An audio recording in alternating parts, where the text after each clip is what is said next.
I'm good. Hi, everyone. Barry McGuire here. Barry McGuire's Creative Real Estate Education. See the halo above my head? Look at that. I love that halo. It's our kitchen light. So we're here on this Thursday in Edmonton. It's 5 o'clock Mountain Time. Welcoming folks from across Canada to this session of our Creative Real Estate Education discussions. So I'm Barry McGuire, been a real estate lawyer for 45 years actually. Still own a lot of real estate, teach real estate courses. Most of you know that, but as I said before, it's polite to introduce yourself. So I'm just kind of saying who I am. Tonight, we're going to talk with some of our veteran real estate investors and focus team leaders on the topic, do I need $1 million? Is that what you need to get started in creative real estate? You actually need to have $1 million in the bank or you can't do it. Well, pretty sure we all know that's not the case. You don't need $1 million, but what do you need and what can you do with different amounts of money? So it's kind of the rough guidelines we come up with are $5,000. If I had $5,000, $25,000, or maybe $100,000. And tonight we're going to have on to help out with this discussion. We're going to have Deb Kennedy, who just is so excited to have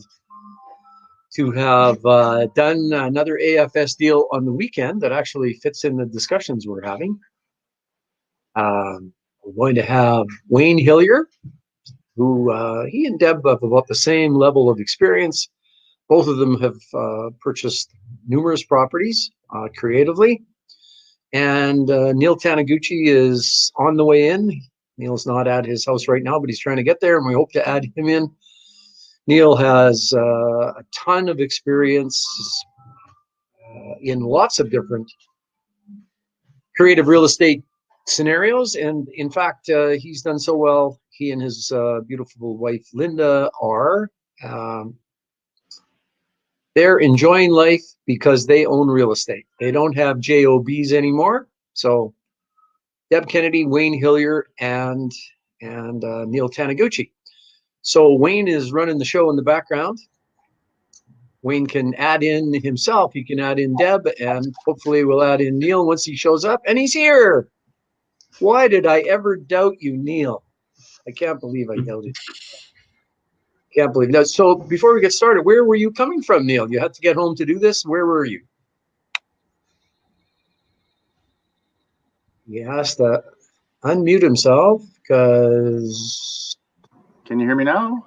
Yes, can hear you. Technology. Okay. That's a young person's game, technology. Today was, let's see, met with our realtor, went and grabbed a used washing machine, which is something I don't do that often, but a little bit of fun. And went and deposited some money from a late tenant, which is also a good feeling. Wait one for me. Hey, Wayne. Hey, Deb. How's it going? Good. Hey, Neil. See, when you're the talking heads on the TV show, you fill the airspace. Right.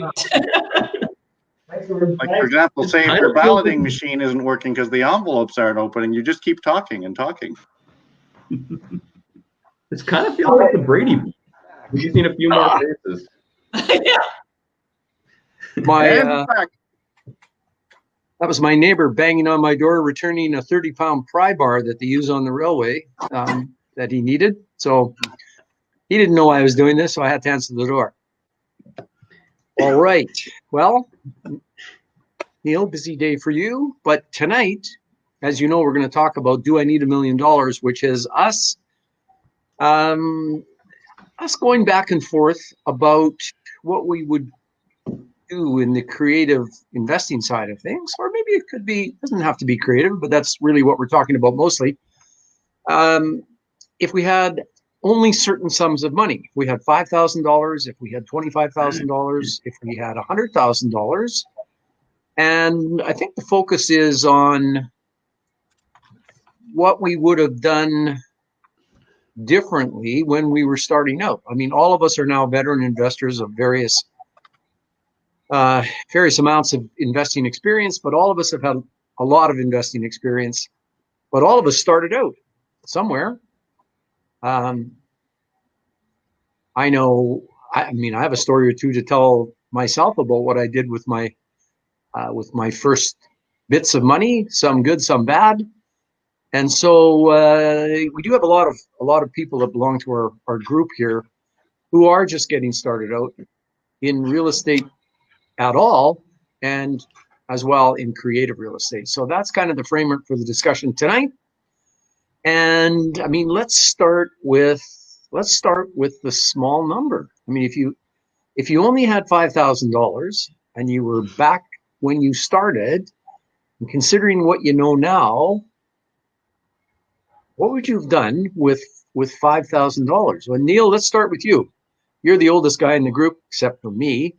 So way back when, if you only had $5K, what would you have done with it?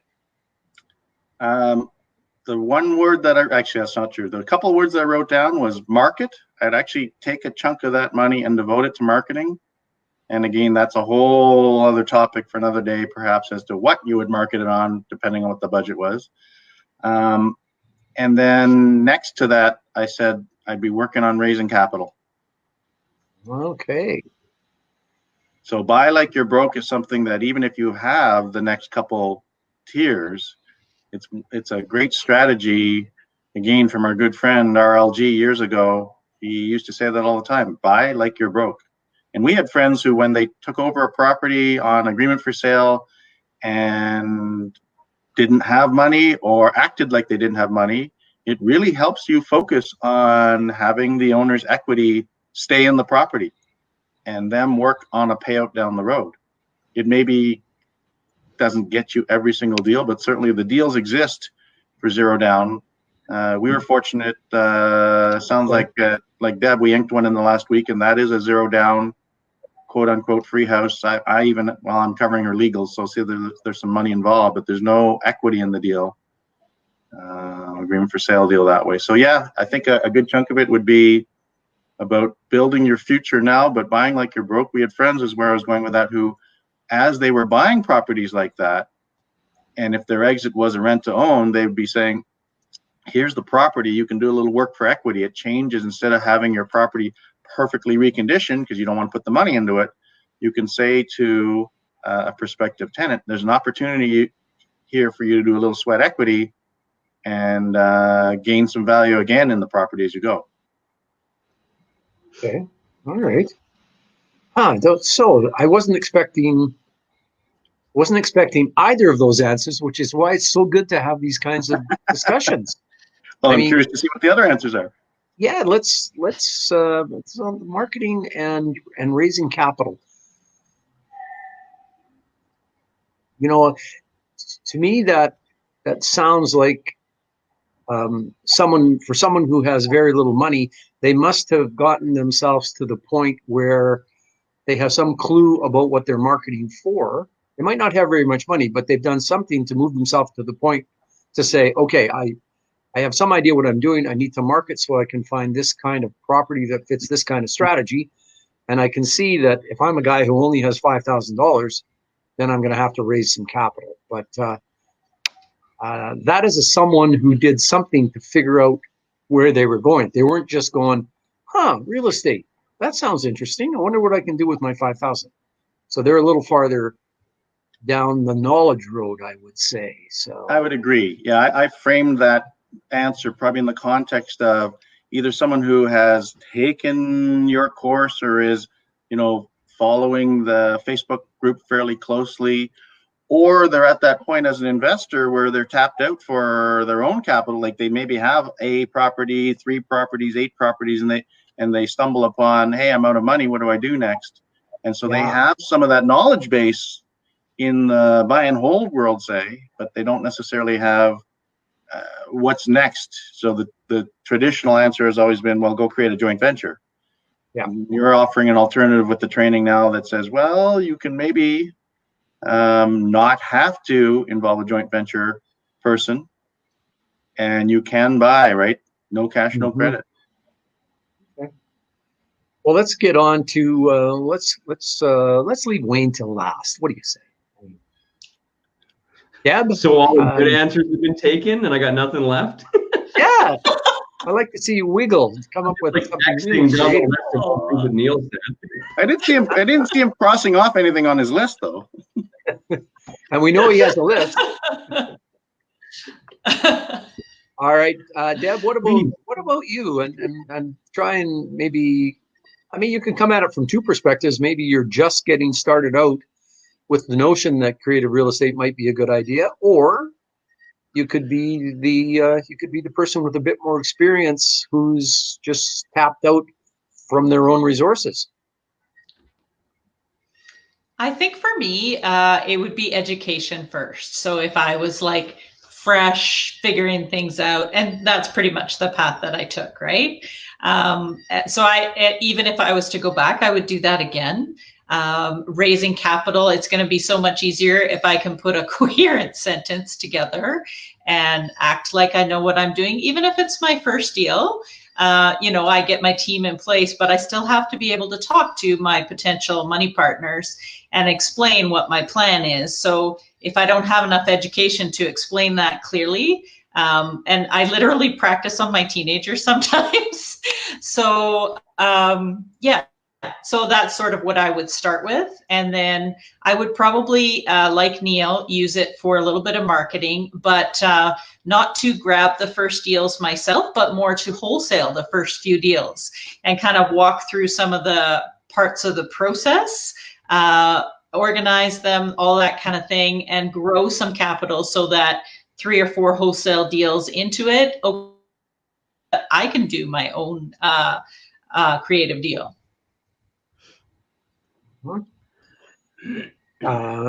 So I like that. Of course, I believe in education. Don and I teach a lot of these things, and we believe in education.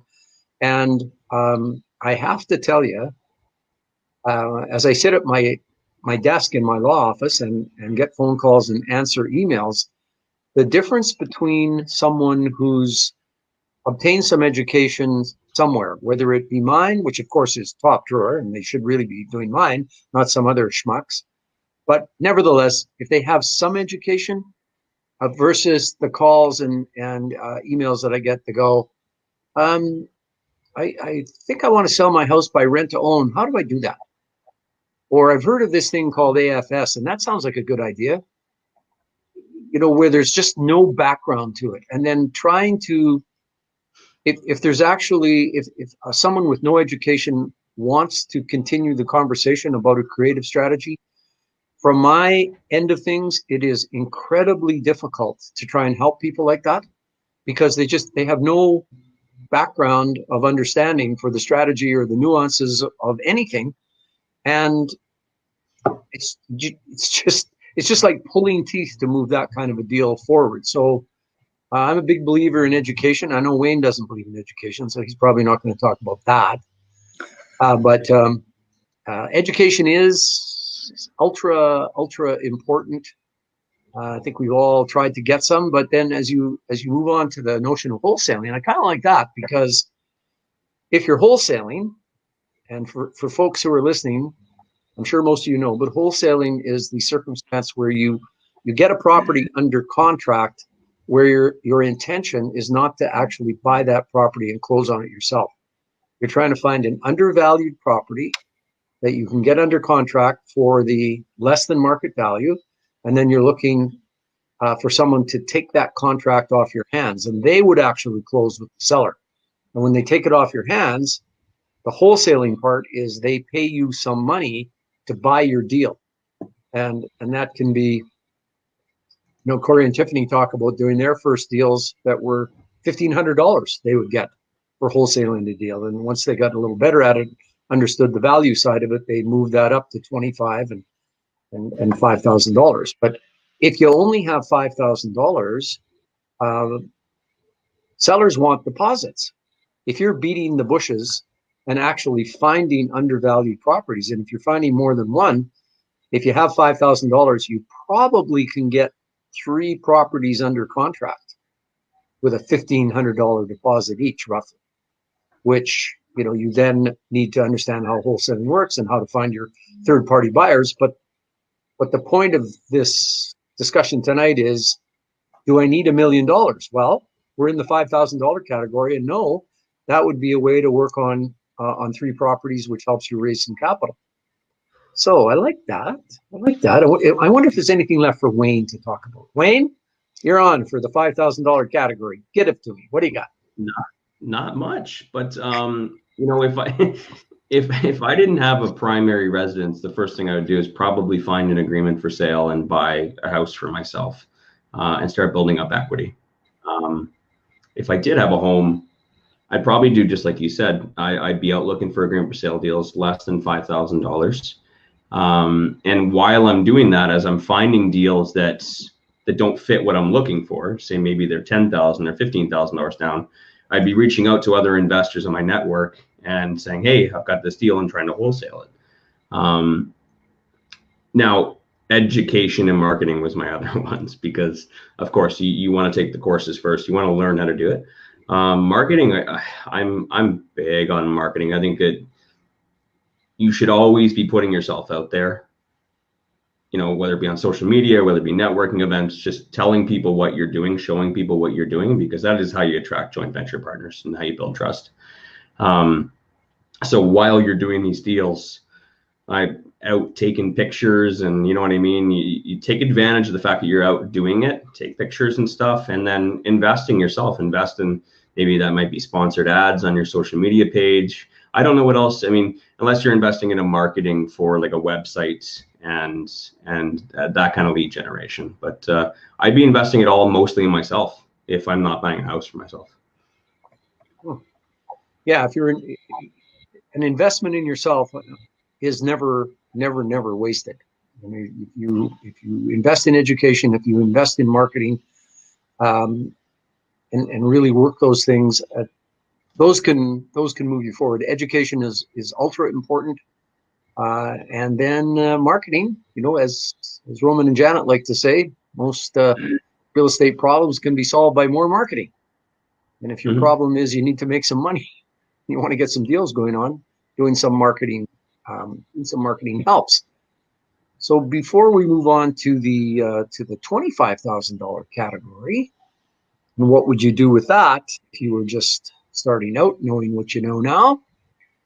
That reminds me of Corey and Tiffany. I keep coming back to them because they jumped into real estate feet first, and were really fearless. You know, one of their groups is Fearless, and they were fearless to the outside world. They were probably quite apprehensive inside, but you know, Tiffany got on a plane and went to Toronto and wore her T-shirt that talked about doing joint ventures in Edmonton, and without knowing very much about anything, except she was a good person who meant to do well by any investors. She came out of a Toronto REIN meeting with a bunch of joint venture deals in her back pocket, and she had really no money and not too much expertise. So there's kind of another facet of having not much money. If you are a good person and you mean to do what's right, and if you will reach out to the people that can help, if you have a good team, if you work with a group like this, if you have a lawyer and a realtor that can help you, you don't need to know everything. As much as we believe education is ultra important and we want people to educate themselves and take the right courses and work hard and belong to a group, you don't have to wait till you know it all. The more conservative approach does wait. I know, Deb, you were quite studied in how you got your education, and you did that, and you worked hard, and you mulled it over, and you went at it just a little more conservatively than Corey and Tiffany did, who jumped in with both feet right away. So there's different approaches to how you can do those things. But let's move on to $25,000. So now we got 5 times the money. Let's start with Wayne. Give you a chance to get some ideas in there before everybody else talks about your good ideas. I'd stick with my strategy that I'm still using, and that's the low money down, like little to no equity down, new houses, agreement for sale, and pairing that with rent to own exits. So, ideally, I only want to put $5,000-$10,000 down, and then on the other end, hopefully, you get a little bit of a deposit from the rent to own buyer as well to kind of offset that. And yeah, that's what I would do. I'd do it as many times as I could until I ran out of money. Again, just to build up equity until those deals are done. And with the right agreement for sale, if you find those sweet spot deals that you like, it's a newer subdivision, similar kinds of houses, people put 5% down. I mean, you can get control of those properties for not very much money. So you could probably do 2 deals with your 25,000, maybe 3, possibly, depends. Couple or 3. You want to have some money set aside for a reserve, right? If you don't have access to like a line of credit or something, just for a safety net. I mean, ideally, I always put a $10,000 reserve, $8,000 to $10,000 reserve for each one of those properties if I don't have a down payment. So yeah, you're right, about 2 or 3. 3 deals, and yeah, that's good. I mean, if you were buying one of those houses, which are probably in the $350,000 or $400,000 range, what are those? Is there some range of price there that you can say? 320 to 380. 20 to 380. Okay, well, let's call it 350. Mm-hmm. 350. And if you're doing 20% down, that's $70,000 for one house. So if you're capturing a couple with your 25,000, that's good. Yeah. I mean, just think about it. If they were 5-year deals, 5-year agreement for sales, at the end of 5 years, I would have roughly $150,000 in my pocket once I sell them, right? Just mortgage pay down over those 5 years. So, you got your 3 properties for 5 years, and then in 5 years you cash out, you got $150,000 in your pocket. That's assuming the market doesn't go up. And now you can reinvest that. Or down. Yes, of course. So folks, just I think we've talked about this in other segments, but the difference in mortgage pay down is absolutely enormous as you get into these lower interest rate environments. I'm just astounded every year when I get my annual mortgage statements from the banks on my properties. The amount of money that's getting paid down every year is just unbelievable. And as interest rates are going down, I'm now seeing new deals come across my desk where people are getting a 1.75% variable interest rate mortgage. 1.75. What that means is almost all of the monthly payment that you're making, not almost, but a huge portion of the monthly payment you're making is going to paying down the mortgage, which increases your equity in the property. And the difference from a year or two ago when it was 3.5% or 4% is huge. There's one guy told me that his payments on a variable rate mortgage have, in February, gone from $600 in February to $280 today. So between February and September, 600, now it's 280. So if you're in a fixed rate mortgage, you're building up equity in the property way faster than you were even a few years ago. So that's a big factor now in terms of that. Deb, you were in the middle before, you're in the middle again. So how about you? Now you've got $25,000, you're starting out, you've got some education, where are you going? So this time, I think I would look for a low money down deal, but in a suited property, because that's my sweet spot if I can find them. And I'm exactly like Wayne. I love my reserve fund, and it's usually 10 grand, depending on the price of the property. So, if I'm putting 5K down, 5K for closing, 10K for my reserve fund, then I'm back to only 5K left over. But I would use that towards my legal fees, and then I would go to town with my newfound experience with my new property, pursuing or raising capital, and knowing that I had plenty of money sitting there to be able to coordinate those joint venture agreements and the legal fees that would be required for that. Yeah, there's just nothing like implementing one of these strategies, having it really, really work for you. Get it running along for a while. You take possession, you get it running, you do what you need to do to make it go tick, tick, tick. And then when you want to talk to a money partner, someone who has money in no time, you can go, well, this is what I'm doing, and here's what the numbers look like. Here's the title, here's what it looks like, here's the spreadsheet, and yeah, I'm going to do a bunch of these. Yeah, so how's your tennis game? And they go, whoa, forget about my tennis. Let's chat about this. Show me those numbers again. How did you do that? AFS, what? AF, who? So yeah, personally, I think on the raising capital side, it's just way easier if you've done a deal, spruced it all up, cleaned it all up, put it in some great presentation format that just really tells the story on its own. Because, we've said it before, we'll say it again, there's just lots more people out there with money who want to trust you to do what you say you're going to do. And you just have to do one deal with one person. And that, number one, they'll probably do more deals with you. And number two, they'll tell their friends what a superb person you are to deal with and how they have an armchair investment that's just smoking good.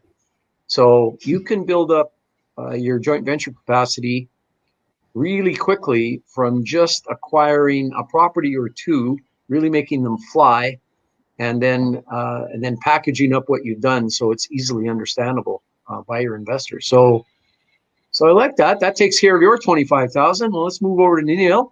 Neil, what do you think? The disadvantage of going first was I liked Deb's answer for the 5,000 so much that I was like, can I change my answer and spend it on education on the 5,000? So now that I have 25, guess what I'm doing? I'm spending some of it on education. That aside, I think the thought that was in my head is there wouldn't be a whole lot of change in my head between 5 and 25 because of that whole, if I'm trying to say something that's not coming out right, it's resisting the urge to say, hey, I got 20, I can now splurge on one property more.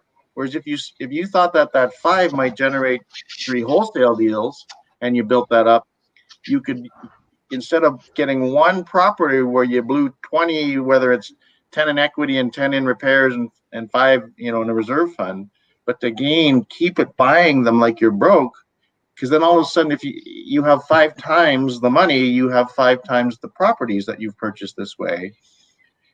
And then you're really rolling, because if those are starting to cash flow, again, none of us want to take on, especially early in AFS world, it's really not advised to take on a negative cash flow property, right? So if I'm going to take on 1, 3, 5, and as time goes on, if you have that many, if you're picking up $200, $300, per property in cash flow minimum on an AFS, and some of these AFSs are cash flowing way more, you're also replenishing that $5,000, $10,000 on a fairly regular basis, and now your capital pool is starting to refill itself, right?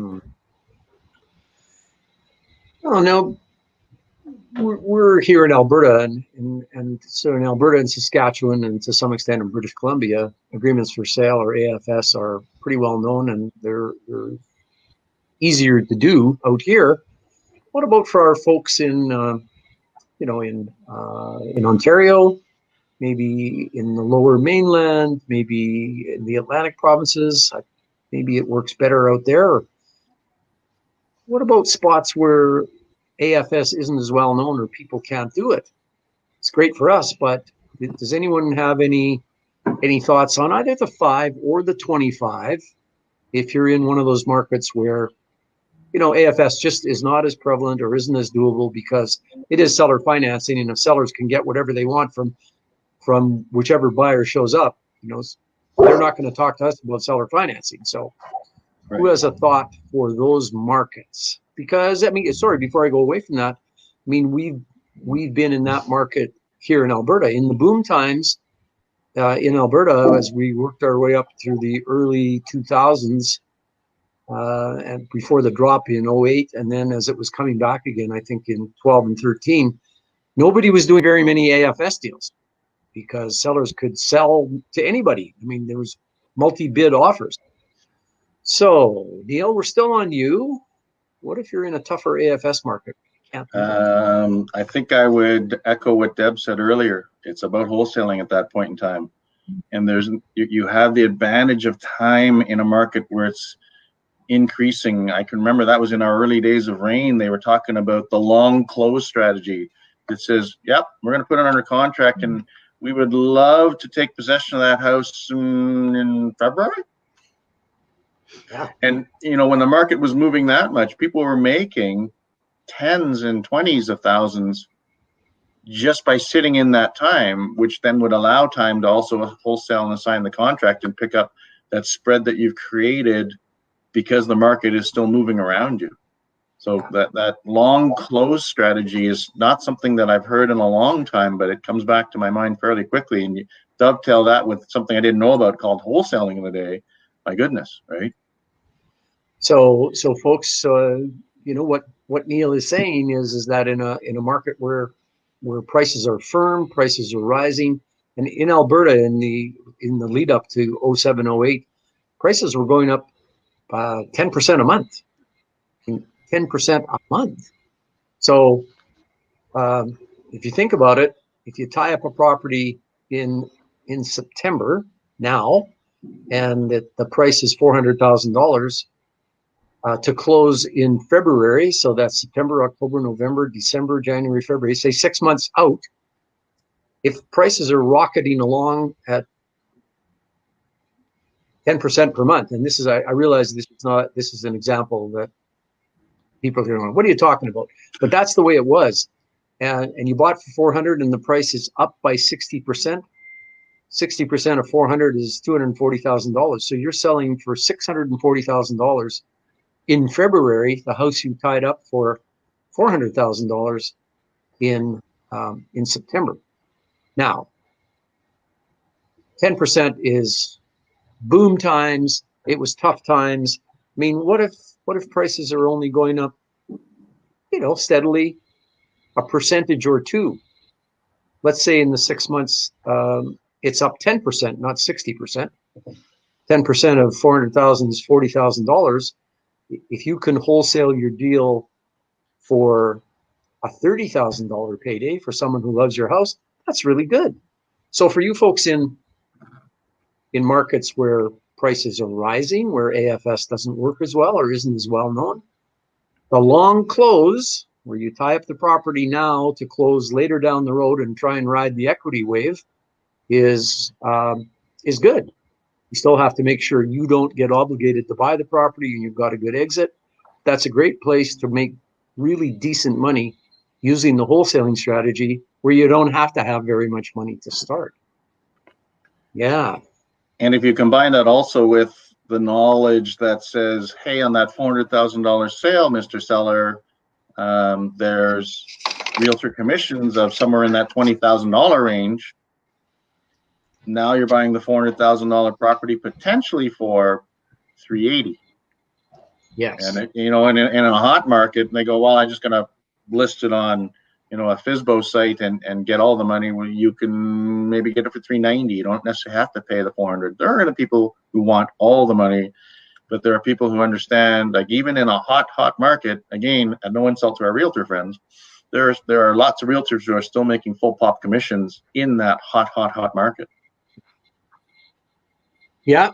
How about Wayne and Deb? Deb, do you have any thoughts for the non-AFS market where the market is steadier and prices are firmer and rising? I'm just looking to solve different problems in those markets. If it's not all about the desperate get me out of there kind of thing. So like one of the deals that I did, it was about, they just wanted to leave as much furniture, clothing, knickknack stuff behind as wouldn't fit in their condo. So the sellers were downsizing. So the big problem I was able to solve for them was a bin. You just leave it behind. I'll deal with the bin and the whoever gets donated stuff. So that would be part of my strategy. What other problems could I solve maybe? And my background is renovation, so I'd look at ugly houses too. Ugly houses. Yeah, you know that we have to remember that what we are first and foremost is problem solvers. We're looking to create win-win situations to solve people's problems and to do well for us and for them by being that kind of a person and thinking that way about the deals that we do. So for folks who had the stuff problem, really it's a stuff problem. Speaking of stuff, has anybody listened to George Carlin's monograph on stuff? It is so funny. George Carlin's a great comedian. Look him up on YouTube for his stuff comedy bit. Just hilarious. So now, Deb, when you were dealing with that downsizing seller, what did you get for solving that problem? Did they deal with you, or they would have dealt with somebody else? How did that show up as a win for you in terms of money or price or terms or something? So they wanted a very specific moving date.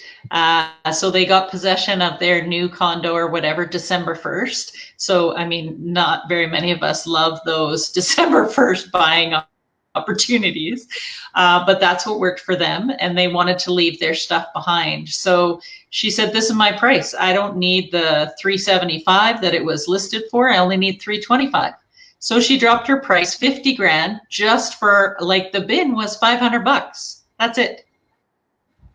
She said, if you can do these things for me, then we have a deal. I just absolutely love hearing this kind of a story, because I'm going to go to work tomorrow and I'm going to say to one of the lawyers in the next office, I'm going to go, you know, I just got a $50,000 deduction off a real nice condo because I was able to rent a bin for $500 and just take away the lady's extra possession she didn't want. Can you believe it? You go, that's BS. That's BS. Who would drop their price $50K just to have a place to put their stuff? And which brings us around, people. If you stick around us in our group long enough, you will hear us say and give you examples of, you cannot predict or account what's important to a seller and what they will do for you if you solve their problem. You just cannot predict. So I defy you to say to yourselves, I'm going to go out and look for deals where I can get a $50K reduction in price if I just solve their stuff problem. I know they're out there. I'm going to find them. So that's really good, Deb. I like that. So you look for different problems to solve and perhaps ugly houses in a hotter market. What about you, Wayne? Well, I agree. I was looking at the long close. I think that's a great option. Not something we use in Alberta very often because we have the agreement for sale. Not something I've ever really looked into that much, and then Deb obviously mentioned as well, adding in the ugly houses element. I mean, you can get a long close and do a little lipstick and rouge and, clean it up, a little bit of paint, a little bit of flooring, maybe some baseboard repairs, and sell it for a profit if you can find a good enough deal, and then just work it out with the seller. Hey, instead of me getting the mortgage on it right now, why don't we close in 9 months? And if you got $25,000, you should be able to give them a little bit, and then the remainder of your $25,000 you can put towards the supplies, and maybe you do the work yourself. there was that. I have 3. Another one is, we didn't talk about options, and it's kind of falls within wholesaling. And I know you're a big fan of options, Barry. You can tie up properties with an option to purchase and try and find a buyer. A little more flexibility than wholesaling, right? Yes, there's a bit more flexibility there. I mean, an option is getting control of a property without writing a purchase contract. You write an option contract that allows you to buy the property for a specific price within a specific time period. So somebody would say, Wayne, you know what? Yeah, you can have an option. I'm going to give you an option so that you can buy my house for $400,000, and you've got until a month and a half from now. I'm going to give you 45 days, and if you can buy it in 45 days, $400,000, it's yours. So now that seller is committed to Wayne. He can't sell to somebody else, and Wayne can go out and kind of market the property. You can go and find somebody to buy his option from, which is similar to buying the contract if you do wholesaling. So options are good. Options can be very, very straightforward. They can be like one page, easy to understand. So there's options. What else you got? Yeah, and again, back to the flexibility. I mean, wholesaling, typically you only tie it up with conditions on a purchase contract for 2 to 3 weeks. With an option, you can put it for as long as you both agree, right? Sure. And the other one I was going to say was a purchase plus improvements mortgage. I would probably go buy a house for myself for 5% down, somewhere in that $300,000 to $400,000 range. Your down payment's going to be somewhere in around $15,000 to $20,000, and I'd use the remaining money to do some renovations and boost the value up. With the purchase plus improvements mortgage, they'll actually reimburse you the costs of the receipts of the work, so you can get your money back out and hopefully increase the value of your home. So get some forced appreciation, and then just ride it out for about 5 years, and then until you can either build up enough for another down payment, or maybe you can refinance in a few years and pull your equity out. So there's a few options with that. Yeah, that one works well. That's using cheap CMHC money, and as long as you're living in the property, you can do that. When you buy a property with 5% down, it has to be your personal residence. You can't use your 5% down and then just rent it out, because that's mortgage fraud. Although lots of people do that, I'm surprised. But yeah, you can get in there, have it be your place you live, improve it. 5 years later, I mean, you can sell it whenever you want, as long as it wasn't your intention to be a house flipper when you started out. So I like that one.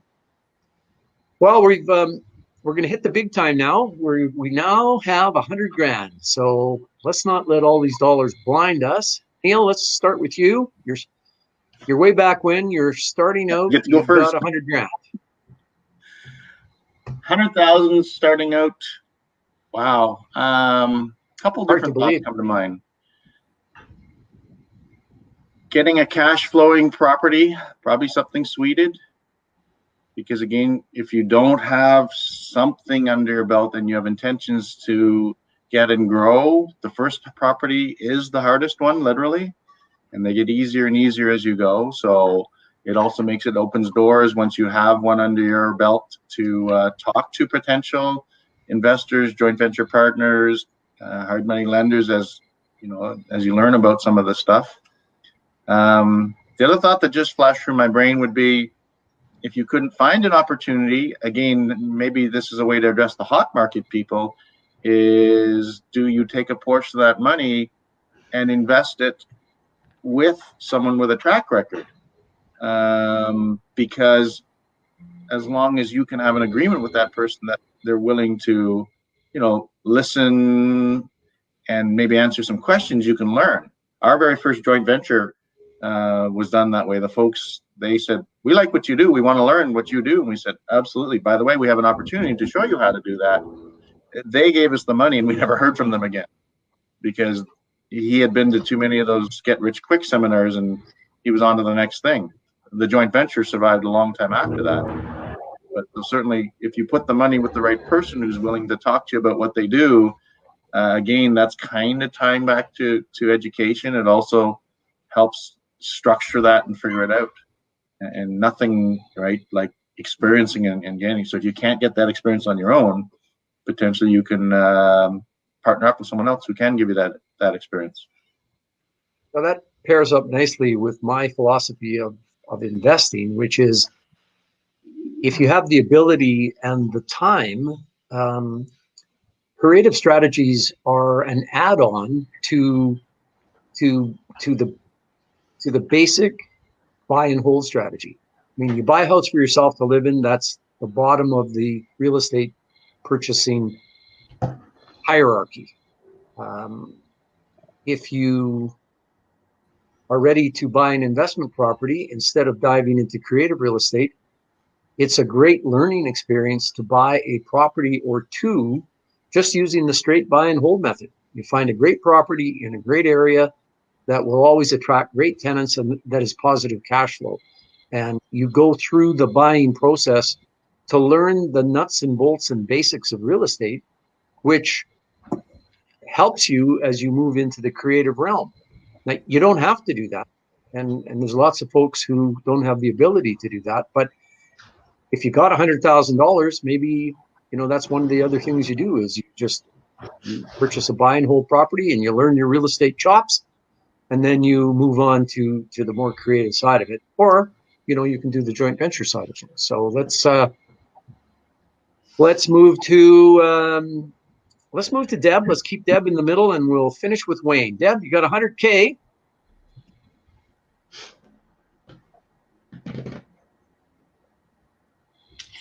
Sorry, Wayne. Thinking about it. Yeah, so I would definitely be using more of our renovation skills in this one. So I would probably try to get 2 relatively low money down deals. I wouldn't be as concerned about were they 2-year deals, were they 5, were they 7.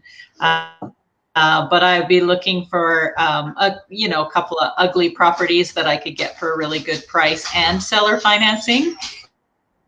And then it would be like a small mountain of elbow grease, doing some smart renovations, maybe even getting some suited properties, legally suited.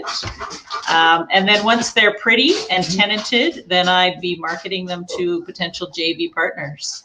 Basically, everything is done. You can walk in. Here's what the cash flow actually is. Here's everything we did on the renos. That would probably be my game plan. And then rinse and repeat. Yeah, I like that. You probably can get a couple, so you have to market hard and look at a bunch of properties and the kinds of properties you're looking for, or any of the properties we're looking for. Don't fall out of trees. As we said before, you've got to market and sift and look and analyze to come up with the things that work. But they definitely are out there, and so I like that. A couple of properties, renovation skills, bring them up to speed. Maybe joint ventures. All right, Wayne, you're gonna have the last word here. So what are you gonna do with your $100,000? I don't see much of a difference between 25,000 and 100,000. Even though you multiplied it by 4, you haven't exactly leveled up. You know what I mean? It's not game changing. So in my opinion, I'd probably stay doing the exact same thing I would when I had 25,000. And because I want that $100,000 to work. I want to stretch it as much as possible so I can make as much money off it as possible until I get to that next level. And then I can start buying lower risk investments. So I would probably focus on my own home first. I'd buy a home and I'd utilize some sort of a mortgage package, like I said, the purchase plus improvements or something like that. Now I've got enough money to build a suite. So it is a bit of a game changer in that respect. So I can buy a house for $5,000. I can add a secondary suite. And then with the new appraised value, I should be able to get most of my renovation costs back with the purchase plus improvements product. So I'm going to get all that money out. I'm still going to have $20,000, $30,000 in the house of my investment funds. The other 70, I'm going to make them work. I'm going to start buying, like I said, those low equity, no equity deals, and as much as I can, so that now I'm in a really good position where I've got a house where I just forced a ton of appreciation into it, right? I got a secondary suite in the basement that I can rent out.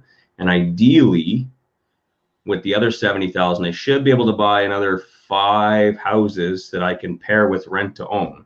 So in 5 years, I'm going to be sitting really nice because those 5 houses are, the agreement for sale, the RTOs are going to close out. There's $200,000-$300,000 there. Plus, I built up a ton of equity in my own home, right? That I should be able to access. So in 5 years, I've got a lot more cash. Now I'm at the next level. So I think I'm just going to make it work as much as possible in the short term. And then long term, I should be able to have lots of capital where I can start buying lower risk cash flowing properties. All right. Wow. Wow. I am totally impressed with what you guys have put into this and the thoughts that you have. I mean, as we were doing a hard workup to our AFS event on August 22nd, but as we move past that and talk about creative strategies generally, I mean, tonight we've talked about agreements for sale, but we also talked about rent to own. We've talked about essentially fix and flip. We've talked about buy and hold with a purchase plus improvements mortgage. We've talked about wholesaling, and we've talked about options, which have some similarity to wholesaling. So there's at least 5 and joint ventures. There's 6 strategies that apply in differing circumstances, in different markets, and with differing amounts of money. Wow, that was good. I like that. Donna, I know you've got an event on at 6 o'clock. What is it again? It's One Damn Deal 6-week action challenge. One Damn Deal, the 6-week action challenge, all aimed at making sure people do that one damn deal that will open the floodgates. So that's coming up next with Donna and some of the Focus team. So I want to thank Gabby. Gabby's not on, but she's behind Wayne, always. Well, thank Wayne. You can thank Gabby. I will. And Deb, Always thank you very much. the boss. And Neil, always a pleasure having you on. You guys did absolutely wonderfully in the discussion. Really appreciate what you put into it, and for the really interesting and I think useful descriptions of what you do with $5, $25, or $100,000. And folks, the answer to do I need $1 million is no, you don't. You don't even need anywhere near that. So on that note, thanks everyone for showing up and participating and attending and asking questions. And I'm going to sign off now. Donna, see you next week. That's right. Next week.